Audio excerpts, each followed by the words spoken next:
Les premiers bâtiments ont été érigés sur ce territoire propice à la vie, bon nombre d'années avant que Brno ait obtenu ses droits de ville, finalement accordés en 1243 par le roi Venceslas Ier. Outre les édifices résidentiels, agricoles ou ecclésiastiques, les gens creusaient aussi des espaces souterrains cachés à la vue des autres. On creusait d'abord les premiers caveaux, des fosses primitives en forme de poire qui servaient de grenier. Au XIIIe siècle, de nouvelles maisons sur sous-sol, munies de supports en bois, sont construites suite à l'accroissement de la population et des marchés organisés dans la ville.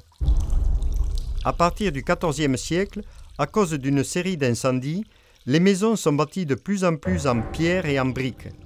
Au XVe siècle, avec l'enrichissement de la bourgeoisie, arrive une nouvelle époque de construction de caveaux qui s'étendent cette fois au-delà des dépendances des maisons, aux dépens des espaces publics. À partir du XVIe siècle, la maçonnerie en pierre est entièrement remplacée par celle de briques. Au XVIIe et XVIIIe siècle, les bourgeois élargissent leurs locaux souterrains par excavation massive des étages inférieurs, sans tenir compte des édifices construits au-dessus du sol.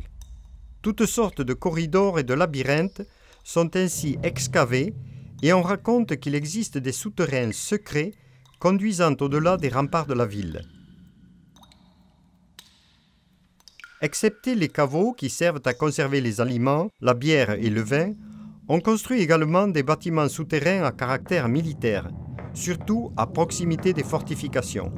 Il s'agit de galeries de communication entre les postes stratégiques ou les entrepôts de vivres.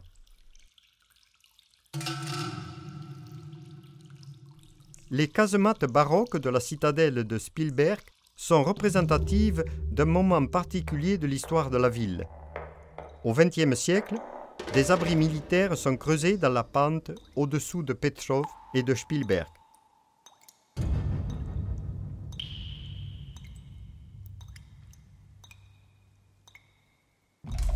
Sous les pavés de la ville, on trouve aussi des tombeaux et des ossuaires, parmi lesquels le tombeau des Capucins est bien connu.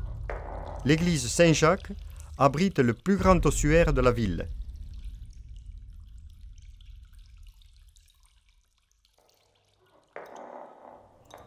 Le sous-sol est également tissé de nombreuses constructions à caractère technique, comme des puits, des conduites d'eau, des fosses à bout, des égouts, mais aussi des installations modernes comme des galeries multiréseaux.